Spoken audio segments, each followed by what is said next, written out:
والصلاة والسلام على خاتم الأنبياء وسيد المرسلين سيدنا محمد وآله وأصحابه أجمعين.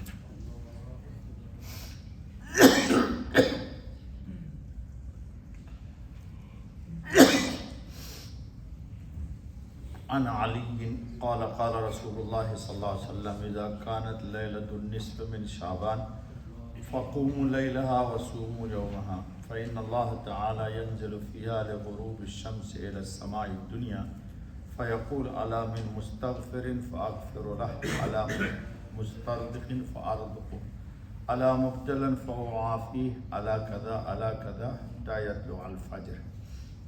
رواه ابن ماجہ. دیکھو دوستو بزرگوں، لمبی تمہید میں بغیر جائے ہوئے آج 15 شعبان کی شب ہے، رات ہے، اور آج کے سلسلے میں روایات میں بہت کچھ ہے، اور آج کل نیٹ کی دنیا ہے، ہر مولوی ہر عالم کچھ موافق کچھ مخالف، آپ اس دنیا کے زیادہ ماہرین لوگ ہیں، سنتے رہتے ہیں، بڑے بڑے. آج مولانا تقی عثمانی کا بیان آیا، فلاں فلاں فلاں فلاں سب لوگوں کا. اس وقت مجھے لمبی بات نہیں کرنی ہے. آپ ماشاءاللہ تقریباً 23 سال ہو گئے مجھے اس مسجد میں. 15 شعبان کی شب میں یہ مسجد فل بھری رہتی تھی، 400-500 لوگوں کا کھانا ہم بنواتے تھے، کھلاتے تھے، 1.5-2 گھنٹہ بیان کرتے تھے. الحمدللہ وہ سب بات وہی ہے جو تھی. مجھے تھوڑی سی بات بتانی ہے، وہ یہ کہ یہ سب جو موقع اللہ کی طرف سے آتا ہے، یہ سمجھ لیجئے جیسے سپر مارکیٹ میں ڈسکاؤنٹ لگتا ہے، 25 روپے کی چیز 2 روپے میں کبھی مل جاتی ہے. تو اللہ رب العالمین کی طرف سے مغفرت کے پروانے تقسیم. ابھی رمضان المبارک آنے والا ہے، اس سے پہلے اللہ پاک نے یہ رات دی ہے. یہ رات نہیں، ہر رات میں 2 ثلث رات گزر جانے کے بعد جب آخری تہائی رات بچ جاتی ہے تو اللہ پاک کی طرف سے رحمت کے دروازے کھول دیے جاتے ہیں، جو بخاری مسلم ساری کتابوں میں ہے، اور اللہ کا منادی آواز لگاتا ہے، کوئی مغفرت کا چاہنے والا ہے، کوئی پریشان ہے، کوئی فلاں، اور عام دعائیں قبول ہوتی ہے انسان کی. یہ جو 15 شعبان کی شب ہے، اس میں بعض بزرگان دین جو اہل کشف ہے، پہلے میں سنا چکا ہوں مجدد صاحب کا واقعہ فلاں فلاں کا، ان لوگوں کا یہ کہنا ہے کہ آج رات میں انسان کی تقدیر لکھی جاتی ہے کہ یہ سال بھر میں کون مرے گا، کون کس کے گھر میں ولادت ہوگی، کس کو تنگی ہوگی، کس کو کشادگی ہوگی، کس پر مصیبت آئے گی، کس کو خوشی ملے گی. اور یہ لکھی ہوئی تقدیری امور 27 رمضان المبارک کو فرشتوں کو ہینڈ اوور اللہ رب العالمین کر دیں گے. ٹھیک ہے دوستو، تو اس لیے اس رات میں اکابر کا معمول یہ رہا ہے کہ کثرت سے عبادت دعا کرنی ہے. اور دیکھو ایک عبادت نہیں کرنی، میں نے پہلے کہا مختصر بات کریں گے. جتنی عبادتیں ہیں سب کو آج رات میں تھوڑا تھوڑا جمع کیجیے. مثلا قرآن کریم کی تلاوت کیجیے، تھوڑی 4تھا کلمہ پڑھیے تاکہ اللہ کی وحدانیت کا ڈنکا پٹ جائے. تیسرا کلمہ پڑھیے تاکہ نعمتوں کا آپ کی جانب سے اللہ کی جناب میں شکر ادا ہو جائے. یاد رکھنا، 4تھا کلمہ سے اللہ کی کبریائی ثابت ہوتی ہے، اور تیسرے کلمے میں اللہ کی نعمتوں کا شکر ادا ہوتا ہے. سمجھ رہے ہو بات؟ تھوڑا استغفار پڑھیے تاکہ ہمارے اپنے گناہ کی نحوست جو ہمیں نظر نہیں آتی ہے اور ہمارے دل پہ چھا گئی ہے، جس کی وجہ سے ہمیں دعا میں لذت نہیں ملتی، نماز میں دل نہیں لگتا، جی عبادت کی طرف نہیں چلتی، گناہ سے طبیعت میں نفرت پیدا نہیں ہوتی. جی یہ سب بات گناہ کی نحوست کی وجہ سے ہے.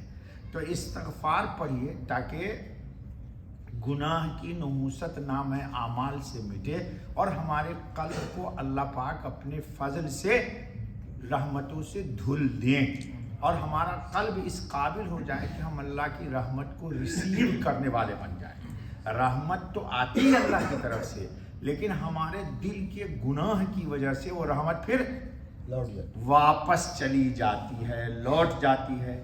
تو استغفار اس نیت سے پڑھیے کہ اللہ پچھلی تمام خطاؤں کو ہمارے بخش دے، گناہ کو۔ درود پاک پڑھیے، حضرت خاتم النبیین علیہ الصلاۃ والتسلیم پر، یہ مقبول ترین تحفہ ہے، عبادت ہے، اور اس سے اچھا کوئی وظیفہ نہیں جو حضرت خاتم النبیین علیہ الصلاۃ والتسلیم پر بندہ پڑھتا ہے۔ یہ وہ وظیفہ ہے کہ اللہ خود یہ وظیفہ ادا کرتا ہے۔ ان اللہ وملائکتہ یصلون علی النبی یا ایھا الذین آمنوا صلوا علیہ وسلموا تسلیما، بغیر کسی لمبی تفصیل میں جائے ہوئے۔ اس لیے کثرت سے درود پڑھیے، اور درود پڑھتے وقت ایک چیز کا خیال رکھیے، نو لیفٹ نو رائٹ۔ لوگ سب درود پڑھتے رہتے ہیں، مسجد کا دروازہ کھلے، ارے کون آیا، ارے اے سی بند کر دے، ارے تو درود پڑھ رہا ہے سرکار دو جہاں خاتم النبی صلی اللہ علیہ وسلم پر، اور تو کس کو دیکھ رہا ہے؟ تیرا دل کیوں نہیں حضرت کی طرف مائل آتا ہے؟ تو بدر منیر کو چھوڑ کر کے بٹن کو دیکھ رہا ہے۔ پتہ نہیں لوگوں کی کیا تھنکنگ تھیوری ہے۔ ارے رسول کا تو احترام کر لے، رسول وہ ہے جس کا اللہ احترام کرتا ہے، کرتا نہیں کرتا ہے؟ قرآن کریم میں ہے لعمرک یا رسول اللہ، آپ کے جان کی قسم۔ قرآن میں یہ آیت نہ ہوتی تو شاید میری بات کو نہیں ماننے والا تھا۔ اللہ نے ان نبی کے جان کی قسم کھائی ہے۔ تم جب درود پڑھو تو توجہ کے ساتھ پڑھو، یکسوئی کے ساتھ پڑھو، یہ تصور اور خیال ہو کہ ہمارا درود حضرت صلی اللہ علیہ وسلم کی جناب میں فرشتے پیش کر رہے ہیں۔ تفصیل کا وقت نہیں ہے۔ اللہ نے ایک فرشتہ پیدا کیا ہے جس کو کائنات عالم میں یہ قدرت ہے کہ وہ روضے پہ کھڑا ہے، اور کہیں بھی کوئی درود پڑھے سرکار مدینہ پر تو وہ درود وہیں سے سنتا ہے اور مان حضور کے خدمت میں پیش کر دیتا ہے۔ اب درود تو پڑھ رہے ہو نبی پر، اور ارے بٹن چالو کر دے، کیوں مسجد کھول دی، لائٹ کیوں آف کر دیا؟ میرا تو جی چاہتا ہے اس کو بائیں ہاتھ سے ایک تھپڑ مارے، دائیں سے بھی، داہنا سے شخص کو مارنا توہین ہے، بائیں ہاتھ سے اس کو مارے ایک تھپڑ، جو نبی کا احترام نہیں کرتا درود پڑھتے وقت۔ کیوں پڑھتا ہے درود پھر وہ؟ تو ہم لوگ بے توجہی سے پڑھتے ہیں درود، اس لیے ہمارے قلب پر حضرت خاتم النبیین علیہ الصلاۃ والتسلیم جو سراپا نور ہی نور ہے، ان کے نور کا اثر ہمارے قلوب پہ نہیں پڑتا ہے، اور ہم جیسے کوڑے ہیں ویسے کوڑے چلے جاتے ہیں اٹھ کر کے۔ کیوں؟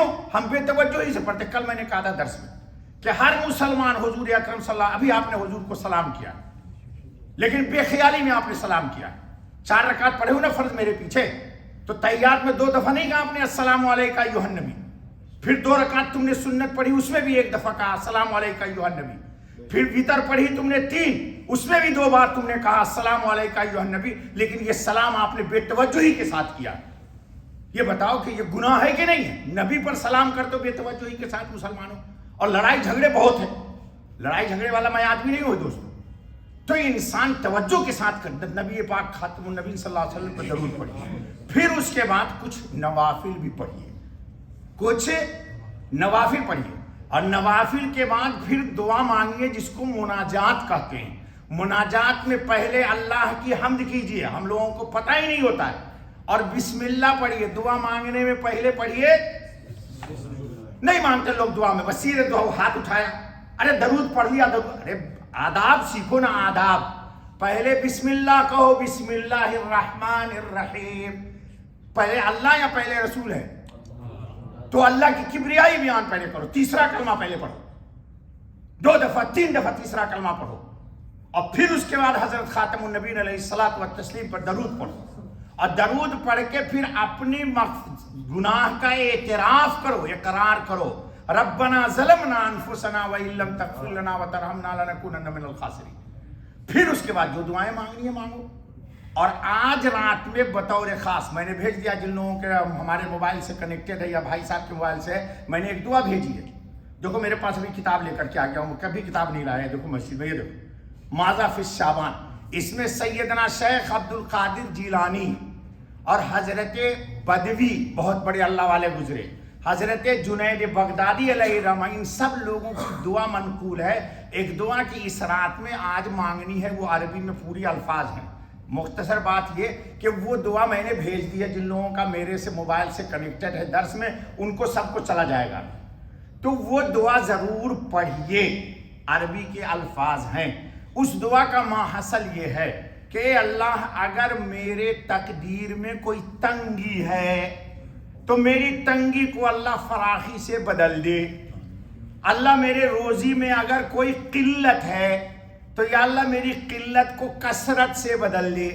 یا اللہ میں اگر تیرے تقدیر میں بدبخت لکھا ہوا ہوں تو اللہ لکھنے والا تو ہے. تو میری بدبختی کو نیک بختی میں بدل دے. میرے اگر تقدیر میں بیماری لکھی ہوئی ہے تو اللہ میری بیماری کو صحت و عافیت سے بدل دے. یعنی ہر وہ چیز جو میرے تقدیر میں بری لکھی ہوئی ہے، پریشانی اور غم اور مصیبت لکھی ہوئی ہے، اللہ تقدیر بڑی نہیں ہے. کون بڑا ہے؟ اللہ. ہمارے لوگ بڑے عجیب لوگ ہیں، کہتے ہیں تقدیر میں لکھا ہے. تو تقدیر کسے لکھا ہے؟ تو تقدیر بڑی ہے یا اللہ بڑا ہے؟ تو پھر لکھنے والا وہ ہے، اس کا کوئی ہاتھ پکڑ لے گا؟ قرآن پڑھتے ہو کبھی؟ کون نہیں پڑھتا ہوں مولوی صاحب، جب دادی مرتی ہے تب پڑھتا ہوں، یا باپ مرتا ہے تب پڑھتا ہوں. مسلمانوں کا حال یہی ہے. فعال لما یرید، وہ جو چاہتا ہے کرتا ہے، وہ اس کے قلم کو کوئی. حدیث میں حضرت خاتم النبی نے فرمایا لا يرد القضاء الا الدعاء، کہ تقدیر کو بھی دعا ایک ریکویسٹ ہے. میں نے ان سے کہا ربا، ماں کی پیٹ میں میں تھا تو کیا تھا میں؟ وہ ایک ناپاک قطرہ تھا جی. تو آپ نے وہاں مختلف احوال بدل کے دیکھو کتنا خوبصورت ہم کو بنایا اس نے جی. آپ آئینہ کے سامنے گال دیکھتے ہو، پھر بلیڈ سیدھا اور الٹا دونوں لگاتے ہو کہ چکنا سپاٹا ہوا کہ نہیں ہوا جی. اور پھر قیمتی کریم لگاتے ہو نہیں لگاتے ہو جی. اور یہ گال اگر وہ نہ دیتا تو کیا کر لیتے تم؟ تو دینے والے کا شکر ادا کرو نا. تو دعا میں کہو یا اللہ، ماں کی پیٹ میں آپ نے مجھے تامل خلقت پیدا کیا،